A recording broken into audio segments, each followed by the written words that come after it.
60대 이상 10명 중 7명이 모르고 있습니다. 자기 건강을 망치는 사람이 바로 옆에 있다는 걸요. 저도 몰랐어요. 작년 여름까지만 해도요.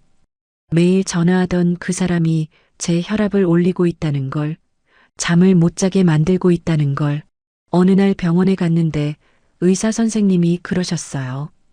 혈압이 왜 이렇게 높으세요? 요즘 스트레스 많이 받으세요?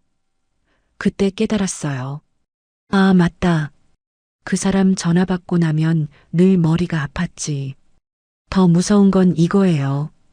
우리만 그런 게 아니었어요. 서울대학교 의과대학 연구팀이 10년 동안 60대 이상 2,000명을 추적 조사했습니다. 그 결과 특정 유형의 사람과 지속적으로 관계를 맺으면 심장병 위험이 2.5배, 우울증은 3배 높아진다고 해요. 관계 때문에 실제로 아프다는 겁니다. 그러니까 우리가 힘든 게 예민해서가 아니에요. 몸이 신호를 보내고 있었던 거예요. 그런데 왜 우리는 계속 그 사람 전화를 받을까요? 예정 때문에? 의리 때문에? 나쁜 사람이 아니니까? 아닙니다. 우리가 관계를 끊는 법을 배운 적이 없어서예요. 착하게 살라고, 참으라고, 이해하라고 배웠죠. 그런데 그게 나를 지키는 게 아니었어요. 나를 아프게 하는 거였습니다. 오늘 이 영상에서 4가지를 알려드릴게요. 첫째, 당신을 아프게 하는 사람이 누구인지. 둘째, 왜 지금까지 몰랐는지. 셋째, 어떻게 알아챌 수 있는지. 넷째, 어떻게 벗어날 수 있는지. 이 4가지만 알아도 여러분 삶이 달라질 겁니다. 지금 확인하세요. 내일 그 사람한테 또 전화 오기 전에요. 한 번만 더 전화 받으면 또 머리 아프고, 또 혈압 오르고, 또 잠 못 자는 밤이 시작됩니다. 이제 그만할 때가 됐어요. 구독과 좋아요, 알림 설정은 이야기를 계속 이어갈 수 있는 큰 힘이 됩니다. 자, 첫 번째 사람은 누구일까요? 바로 시작해 볼게요. 첫 번째, 힘들 때만 연락하는 사람. 64세 김영희 씨는 작년 가을까지만 해도 전화 받는 게 좋았던 사람이었어요. 특히 초등학교 동창 정미 씨는 50년 넘게 알고 지낸 사이였죠. 정미 씨가 전화하면 영희 씨는 설거지하던 손도 닦고 통화를 했어요. 그런데 어느 순간부터 그 전화가 달라지기 시작했습니다. 영희야, 나 요즘 너무 힘들어. 정미 씨는 늘 그 말로 시작했어요. 남편 이야기, 자식 이야기, 시댁 이야기. 1시간을 울고 2시간을 토해냅니다. 영희 씨는 그냥 들어줬어요. 그래, 힘들었겠다. 그래도 괜찮을 거야. 위로하고 토닥여주고 조언도 해줬죠. 그런데 전화를 끊고 나면 영희 씨 마음이 텅 비어 있었습니다. 이상하게 기운이 쭉 빠지는 거예요. 몇 달이 지나고 영희 씨가 아팠어요. 무릎 수술을 했거든요. 그래서 정미 씨한테 전화를 했습니다. 정미야, 나 다음 주에 수술하거든. 좀 걱정돼서. 그랬더니 정미 씨가 뭐라고 했는지 아세요? 아이고, 그래. 그런데 나도 지금 애 때문에 정신없어서 나중에 다시 연락할게. 그리고 전화를 끊었어요. 영희 씨는 그 자리에 그냥 멍하니 앉아 있었습니다. 수술 끝나고 1달이 지났는데도 정미 씨한테서 연락은 없었어요. 그러다가 석 달쯤 지나서 전화가 왔습니다. 영희야, 나 요즘 너무 힘들어. 영희 씨는 그때도 전화를 받고 정미 씨 이야기를 들어줬습니다. 우리 세대는 그렇게 배웠어요. 친구가 힘들면 무조건 들어줘야 한다고. 의리가 있어야 한다고. 그게 진짜 우정이라고 생각했죠. 남의 이야기 듣고 위로하고 감싸주는 게 미덕이라고 배웠어요. 내가 힘들어도 내색하면 안 되고 참아야 한다고 했죠. 그런데 그게 관계를 지키는 게 아니었어요. 오히려 나를 갉아먹는 거였습니다. 영희 씨는 50년 넘게 정미 씨를 친구라고 생각했는데 정작 자기가 힘들 때는 아무도 없었어요. 그때 깨달은 거죠. 이게 친구가 아니라 필요할 때만 찾는 사람이었구나. 그런데 이렇게 생각하는 자기 자신이 나쁜 사람 같아서 더 괴로웠습니다. 사실 이건 개인의 문제가 아닙니다. 우리 세대는 관계에서 자기 감정을 드러내는 훈련을 받지 못했어요. 늘 상대를 먼저 배려하고 내 감정은 뒤로 미루는 게 당연했죠. 그래서 이용당하는 관계인지 아닌지조차 구분하지 못하고 살아온 겁니다. 한국상담심리학회에서 50대 이상 800명을 대상으로 관계 만족도를 조사한 연구가 있습니다. 그 결과를 보면 절반 이상이 일방적으로 감정 노동을 제공하는 관계에 있다고 응답했어요. 그런데 놀라운 건 그중 70%가 그 관계가 문제라는 걸 인식하지 못하고 있었다는 점입니다. 그냥 원래 친구 사이는 이런 거겠지 하고 넘어갔던 거예요. 심리학에서는 이걸 정서적 뱀파이어 관계라고 부릅니다. 한쪽은 계속 주기만 하고 다른 한쪽은 받기만 하는 구조죠.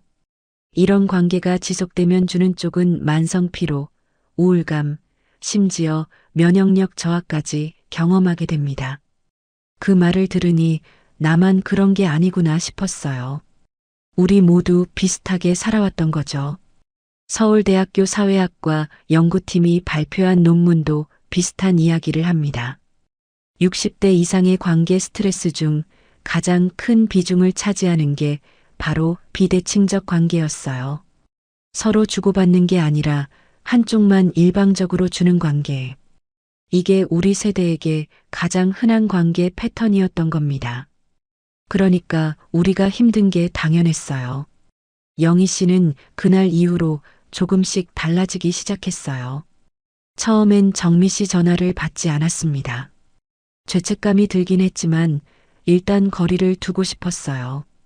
그러다가 한 달쯤 지나서 정미 씨가 다시 전화를 했어요. 이번엔 영희 씨가 먼저 말을 꺼냈습니다. 정미야, 나도 요즘 힘들어. 무릎 수술하고 나서 아직도 걷기가 불편해. 너한테 이야기하고 싶었는데 그때 전화 끊겨서 서운했어. 정미 씨는 잠깐 말이 없었어요. 그러더니 이렇게 말했습니다. 아, 그랬구나. 미안해. 나도 그때 정신이 없어서. 그런데 그게 끝이었어요. 영희 씨 이야기는 더 듣지 않고 다시 자기 얘기를 시작했습니다. 영희 씨는 그때 확실히 알았습니다. 아, 이 사람은 정말 내 이야기엔 관심이 없구나. 그 이후로 영희 씨는 관계를 정리하기 시작했어요. 정미 씨한테 더 이상 긴 통화를 하지 않았습니다. 전화가 오면 받긴 하는데 10분 정도만 이야기하고 먼저 끊었어요. 미안해, 나 지금 약속이 있어서. 처음엔 거짓말하는 것 같아서 마음이 불편했어요. 그런데 시간이 지나니까 그게 거짓말이 아니라는 걸 알게 됐습니다. 나한테도 약속이 있는 거예요. 나 자신과의 약속. 내 시간을 지키겠다는 약속.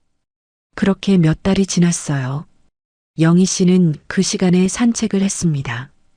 혼자 동네 한 바퀴 도는데 그게 얼마나 좋은지. 아무 생각 없이 걷다 보면 마음이 가벼워졌어요. 그리고 다른 친구들한테 먼저 연락을 했어요. 요즘 어떻게 지내? 그냥 안부를 묻는 전화였는데 통화하고 나니까 기분이 좋았습니다. 이게 진짜 관계구나 싶었어요. 어느 날 영희 씨가 그랬어요. 언니, 나 요즘 전화 받는 게 무섭지 않아요. 예전엔 전화벨만 울려도 가슴이 철렁했는데 이제는 괜찮아요. 그 말을 듣는데 제 마음도 따뜻해지더라고요. 영희 씨는 이제 자기 시간을 지킬 줄 아는 사람이 됐습니다. 그게 이기적인 게 아니라 나를 지키는 거라는 걸 배운 거예요. 영희 씨는 요즘 전화 통화 시간을 정해뒀어요. 한 통화당 20분. 그 이상은 하지 않습니다. 처음엔 어색했는데 지금은 그게 자연스럽습니다. 관계는 주고받는 거라는 걸 이제야 알게 됐어요. 영희 씨는 요즘 정미 씨 생각을 해도 마음이 편합니다. 미안하지도 않고 서운하지도 않아요. 그냥 그런 사람이었구나 하고 받아들였어요. 50년을 알았다고 해서 평생 함께 가야 하는 건 아니었습니다. 사람은 변하고 관계도 변하는 거니까요. 힘들 때만 연락하는 사람은 친구가 아닙니다. 관계는 서로 주고받을 때 의미가 있어요. 한쪽만 일방적으로 주는 관계는 우리를 지치게 만들죠. 그런 사람과는 거리를 두는 게 맞습니다. 내 시간과 마음을 지키는 것, 그게 이기적인 게 아니라 나를 사랑하는 거예요. 그런데 말이죠. 이렇게 힘들 때만 연락하는 사람 말고도 또 있어요. 겉으로는 친절한데 만나고 나면 왠지 모르게 죄책감이 드는 사람. 그런 사람 주변에 한 명쯤은 있지 않으세요? 두 번째 이야기를 시작해 볼게요. 두 번째, 나를 죄책감 들게 하는 사람. 67세 박순자 씨는 동네 문화센터에서 만난 혜진 씨와 20년 넘게 알고 지냈어요. 혜진 씨는 늘 밝고 친절했습니다. 그런데 이상하게 순자 씨는 혜진 씨 만나고 나면 마음이 무거워지곤 했어요. 뭐가 잘못된 건지는 모르겠는데 그냥 내가 뭔가 부족한 사람 같은 기분이 들었죠. 어느 날 순자 씨가 독서 모임에 못 나간다고 했어요. 손주를 봐줘야 해서요. 그랬더니 혜진 씨가 이렇게 말했습니다. 아이고 순자 씨, 그래도 우리 약속인데 손주는 며느리가 볼 수도 있잖아요. 저는 손주 봐주는 날에도 모임 나가는데 순자 씨는 그 말에 아무 말도 못했어요. 그냥 그러게요, 미안해요 하고 전화를 끊었습니다. 그날 저녁 순자 씨는 계속 그 말이 머릿속에 맴돌았습니다. 내가 잘못한 건가? 약속보다 손주를 먼저 생각한 건가? 며느리한테 부탁했어야 하나? 그런 생각에 잠도 제대로 못 잤어요. 그런데 나중에 생각해 보니까 이상한 거예요. 혜진 씨는 손주가 없어요. 손주를 봐본 적이 없으니까 그 힘듦을 모르는 거죠. 그런데 마치 순자 씨가 잘못한 것처럼 말을 했던 겁니다. 우리 세대는 죄책감에 익숙해요. 특히 여자들은 더 그렇죠. 어릴 때부터 착한 딸이 되라고, 착한 며느리가 되라고, 착한 엄마가 되라고 배웠어요. 뭔가 안 하면 죄책감이 들도록 훈련받았습니다. 그래서 누가 살짝만 건드려도 내가 잘못했나 하고 먼저 자책하게 돼요. 혜진 씨 같은 사람은 그걸 잘 압니다. 말을 직접적으로 하진 않지만 은근히 상대방이 죄책감을 느끼도록 만들죠. 나는 이렇게 하는데 너는 왜 안 해? 이런 식으로요. 그게 악의는 아닐 수도 있어요. 본인도 모르게 그렇게 말하는 경우가 많거든요. 그런데 듣는 사람은 상처를 받습니다. 순자 씨는 이런 비슷한 일이 매번 일어나자 이후로 혜진 씨를 만날 때마다 조심스러워졌어요. 뭘 말해도 혹시 잘못 생각하지 않을까, 비교당하지 않을까 걱정이 됐죠. 그게 관계가 아니라 감시받는 기분이었습니다. 자기가 왜 이렇게 힘든지 한참 동안 몰랐는데 알고 보니 혜진 씨 때문이었던 겁니다. 이화여자대학교 심리학과에서 중년 여성의 정서, 조종에 관한 연구를 진행한 적이 있습니다. 그 연구에서 60대 여성의 65%가 가까운 관계에서 죄책감을 느낀 경험이 있다고 응답했어요. 그런데 문제는 그 죄책감의 원인이 자기 잘못이 아니라 상대방의 은근한 비교나 평가에서 비롯됐다는 점입니다. 그 말을 들으니 순자 씨처럼 살아온 분들이 정말 많겠다 싶었어요. 심리학에서는 이런 방식을 정서적 조종이라고 부릅니다. 상대방이 직접적으로 비난하지 않지만 은근히 죄책감을 유도하는 거죠. 나는 이렇게 하는데 다른 사람들은 다 하던데 이런 식의 말들. 듣는 사람은 자기가 뭔가 부족한 사람이라고 느끼게 됩니다. 이게 반복되면 자존감이 낮아지고 관계 자체가 고통스러워져요. 고려대학교 사회심리학과 논문을 보면 이런 정서적 조종이 특히 오래된 모임이나 친족 관계에서 자주 나타난다고 합니다. 우리끼리는 이래야 한다. 나이 들면 당연히 이렇게 해야 한다. 같은 암묵적인 규범이 있기 때문이죠. 그 규범에 맞추지 못하면 죄책감을 느끼게 되는 겁니다. 순자 씨가 겪은 일이 바로 그거였어요. 순자 씨는 그날 이후로 혜진 씨를 조금씩 멀리하기 시작했어요. 모임에서 마주치면 인사는 하지만 길게 이야기하지 않았습니다. 혜진 씨가 요즘 바빠요?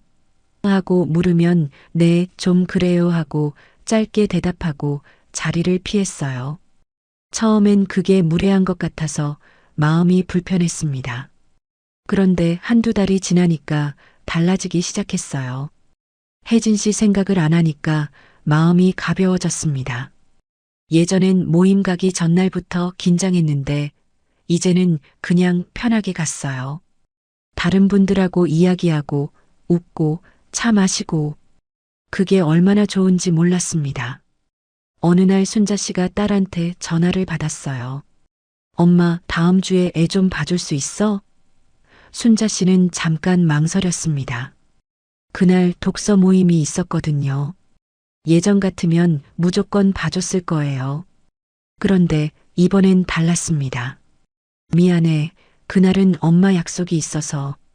다른 날은 어때? 딸이 그래요. 엄마도 약속 있으시죠?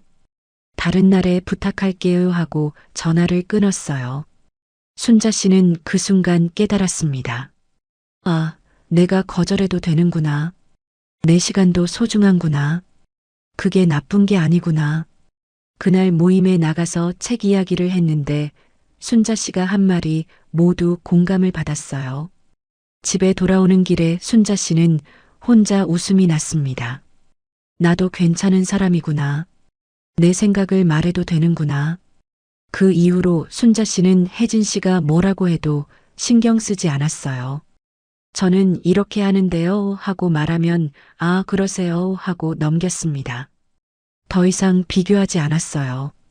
혜진 씨는 혜진 씨 방식대로, 순자 씨는 순자 씨 방식대로 살면 되는 거니까요. 순자 씨는 요즘 모임 가는 게 즐겁습니다.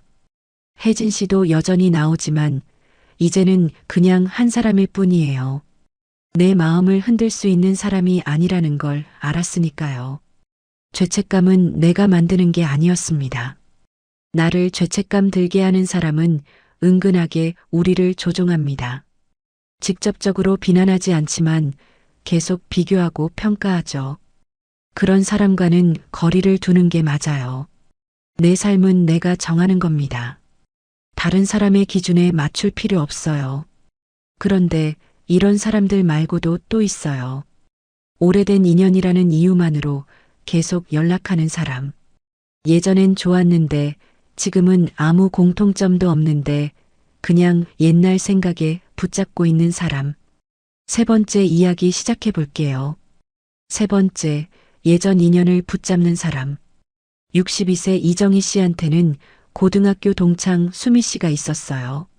수미 씨는 45년 전 고등학교 때부터 알고 지낸 친구였습니다. 정희 씨와 수미 씨는 고등학교 때 정말 가까웠어요. 매일 학교 끝나면 같이 집에 가고 주말이면 같이 놀고 비밀도 나누는 그런 사이였죠.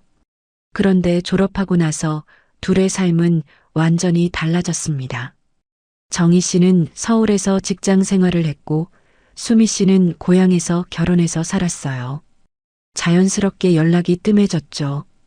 그러다가 몇 년 전 수미 씨가 갑자기 연락을 했습니다. 정희야, 나 수미야. 오랜만이지? 정희 씨는 반가웠어요. 옛날 생각도 나고 친구가 보고 싶기도 했죠. 그래서 전화 통화를 자주 했습니다. 그런데 이상한 거예요. 수미 씨는 계속 고등학교 시절 이야기만 했어요. 우리 그때 참 재밌었지? 선생님 기억나? 너 그때 누구 좋아했잖아. 정희 씨는 처음엔 재밌었는데 점점 지겨워지기 시작했습니다. 어느 날 정희 씨가 요즘 하고 있는 일 이야기를 꺼냈어요. 나 요즘 그림 배우러 다녀. 정말 재밌어. 그랬더니 수미 씨가 이렇게 말했습니다. 그래. 그런데 우리 그때 미술 시간에 너 그림 못 그렸잖아. 기억나? 정희 씨는 할 말이 없었어요. 45년 전 이야기를 지금 왜 하는 건지 이해가 안 됐습니다. 우리 세대는 예정을 중요하게 생각해요. 그런데 사람은 변합니다. 45년 전의 나와 지금의 나는 완전히 다른 사람이에요. 관심사도 다르고 생각도 다르고 사는 방식도 달라졌죠. 수미 씨 같은 사람은 그 변화를 받아들이지 못해요. 여전히 45년 전 고등학생 친구로만 정희 씨를 기억합니다. 지금의 정희 씨, 62세 정희 씨에게는 관심이 없어요. 그냥 옛날 그 시절로 돌아가고 싶은 거죠. 그런데 정희 씨는 그 시절에 머물고 싶지 않았습니다. 정희 씨는 고민이 많았어요. 수미 씨가 나쁜 사람은 아니거든요. 그냥 옛날 생각에 연락한 거니까. 그런데 통화할 때마다 정희 씨는 답답했습니다. 내 지금 이야기는 아무도 듣지 않는 기분이었어요. 나는 지금 여기 있는데 수미 씨는 45년 전에 머물러 있었습니다. 연세대학교 사회학과에서 중년 이후 관계 변화에 대한 연구를 진행했습니다. 그 연구에 따르면 60대 이상 성인의 절반 이상이 과거 인연과의 재연결 경험이 있다고 응답했어요. 그런데 그중 70%가 재연결 이후 관계가 기대와 달랐다고 말했습니다. 가장 큰 이유는 현재의 나를 이해받지 못한다는 느낌 때문이었어요. 심리학에서는 이걸 과거 고착이라고 부릅니다. 상대방을 과거의 모습으로만 기억하고 현재의 변화를 받아들이지 못하는 거죠. 이런 관계는 한쪽에게만 편안합니다. 과거를 그리워하는 쪽은 좋지만 현재를 살고 있는 쪽은 답답해져요. 정희 씨가 느낀 게 바로 그거였습니다. 한국심리학회 논문을 보면 이런 관계가 특히 동창회나 오래된 모임에서 많이 나타난다고 합니다. 우리 그때 참 좋았지로 시작하는 대화들. 처음엔 추억이 좋지만 계속 반복되면 현재의 나를 부정당하는 기분이 들어요. 내가 변하고 성장한 걸 인정받지 못하니까요. 그래서 이런 관계는 오래 지속되기 어렵습니다. 정희 씨는 한동안 고민했어요. 수미 씨한테 어떻게 말을 꺼내야 할지 몰랐습니다. 그냥 연락을 끊자니 미안하고 계속 통화하자니 힘들고 그러다가 어느 날 용기를 냈어요. 수미 씨가 또 고등학교 시절 이야기를 꺼냈을 때 정희 씨가 이렇게 말했습니다. 수미야, 그때는 좋았지. 그런데 나 지금 이야기도 좀 들어줄래? 나 요즘 정말 재밌게 살거든. 수미 씨는 잠깐 말이 없었어요. 그러더니 아 그래. 미안해. 내가 옛날 생각만 했네 하고 말했습니다. 정희 씨는 그림 수업 이야기를 했어요. 어떤 걸 배우는지, 어떤 사람들을 만나는지, 얼마나 즐거운지. 수미 씨는 들어주긴 했지만 크게 관심 있어 보이진 않았습니다. 그래, 좋겠다 한마디 하고 다시 옛날 이야기로 돌아갔어요. 정희 씨는 그때 알았습니다. 아, 이 사람은 지금의 나에게 관심이 없구나. 그냥 옛날 그 친구가 그리운 거구나. 그 이후로 정희 씨는 수미 씨와 통화를 줄였어요. 한 달에 한 번 정도만 짧게 안부를 물었습니다. 수미 씨가 요즘 바빠? 하고 물으면 응, 좀 바빠. 다음에 다시 통화하자 하고 끊었어요. 처음엔 예정을 버리는 것 같아서 마음이 무거웠습니다. 45년을 알고 지낸 사이인데 이렇게 멀어져도 되나 싶었어요. 그런데 시간이 지나니까 그게 예정을 버리는 게 아니라는 걸 알게 됐습니다. 그냥 서로 다른 길을 가고 있다는 걸 인정하는 거였어요. 정희 씨는 그 시간에 그림 수업 친구들을 만났습니다. 나이도 비슷하고 관심사도 비슷한 사람들. 같이 전시회도 가고 차도 마시고 수다도 떨었어요. 이 사람들은 지금의 정희 씨를 좋아했습니다. 45년 전이 아니라 지금 여기 있는 정희 씨를요. 그게 얼마나 편한지 몰랐어요. 어느 날 정희 씨가 그림 수업 친구들한테 이런 말을 했습니다. 나 처음엔 새로운 사람 만나는 게 무서웠어. 우리 나이에 친구를 어떻게 사귀나 싶었거든. 그런데 여러분 만나고 나니까 알겠더라. 친구는 나이로 만드는 게 아니라 마음으로 만드는 거구나. 다들 고개를 끄덕였습니다. 한 분이 그러시더라고요. 맞아요. 오래 알았다고 친구가 아니에요. 지금 서로 좋아하면 그게 친구죠. 정희 씨는 가끔 수미 씨 생각을 합니다. 나쁜 감정은 아니에요. 그냥 그때는 좋았지 하는 정도. 수미 씨도 여전히 가끔 연락을 하지만 이제는 부담스럽지 않습니다. 옛날은 옛날이고 지금은 지금이니까요. 예전 인연을 붙잡는 사람은 과거에 머물러 있어요. 지금의 나를 보지 못하죠. 오래 알았다고 해서 계속 관계를 유지할 필요는 없습니다. 사람은 변하고 관계도 변해요. 과거의 추억은 소중하지만 현재의 나를 이해해주는 사람이 더 중요합니다. 그런데 이런 사람들도 힘들지만 더 힘든 사람이 있어요. 만날 때마다 나를 누군가와 비교하는 사람. 자식, 재산, 건강 뭐든지 비교하는 사람 말이에요. 네 번째 이야기 시작해 볼게요. 지금까지 세 가지 이야기를 했습니다.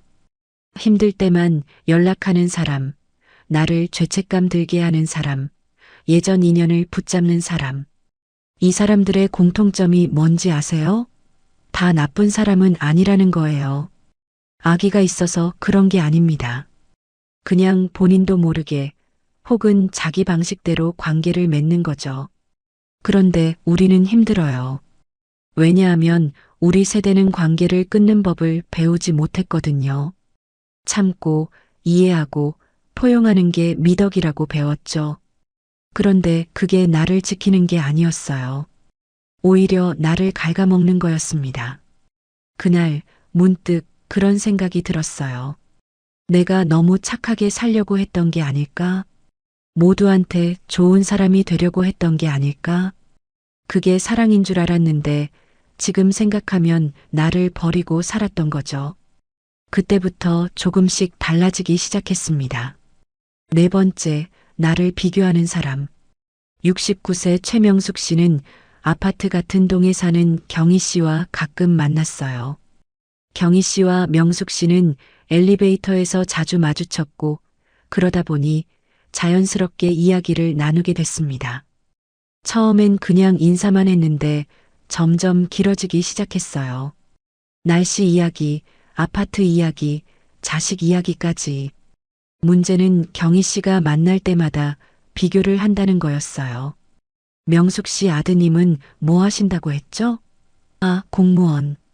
우리 아들은 대기업 다녀요. 명숙 씨는 요즘 건강은 어때요? 나는 아직까지 아픈 데 하나 없어요. 명숙 씨네는 애들이 용돈 잘 줘요? 우리 애들은 한 달에 100씩 줘요. 명숙 씨는 처음엔 그냥 넘겼어요. 경희 씨가 자랑하고 싶은가 보다 하고 생각했죠. 그런데 만날 때마다 그러니까 점점 기분이 나빠지기 시작했습니다. 엘리베이터에서 경희 씨를 마주치면 피하고 싶었어요. 계단으로 내려갈까 하는 생각까지 들었습니다. 어느 날 명숙 씨가 손주 이야기를 했어요.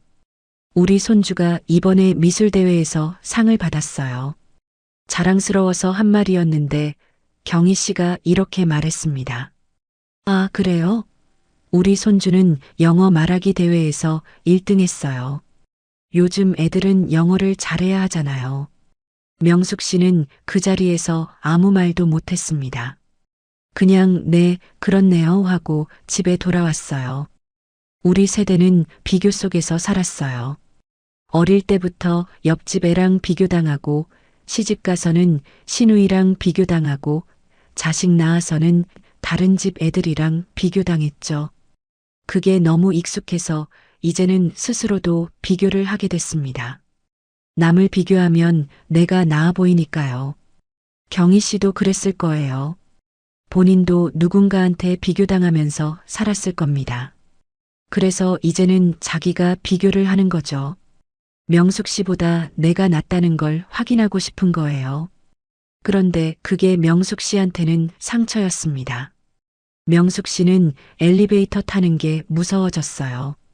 경희 씨를 만날까봐, 또 뭘 물어볼까봐, 또 비교당할까봐. 집에 돌아오면 자꾸 생각이 났습니다. 우리 아들이 공무원이라서 뭐가 나쁜가? 내가 건강하지 못해서 뭐가 잘못됐나? 손주가 미술을 좋아하면 안 되나? 그런 생각에 마음이 무거워졌어요. 한국노년학회에서 60대 이상의 관계 스트레스를 조사한 연구가 있습니다. 그 결과 60대 이상의 75%가 가까운 관계에서 비교당한 경험이 있다고 응답했어요. 자식, 재산, 건강이 주요 비교 대상이었습니다. 이런 비교는 자존감을 크게 떨어뜨리고 관계를 악화시키는 주요 원인이 됩니다. 심리학에서는 이런 행동을 우월감 추구라고 부릅니다. 자기가 남보다 낫다는 걸 확인하려는 심리죠.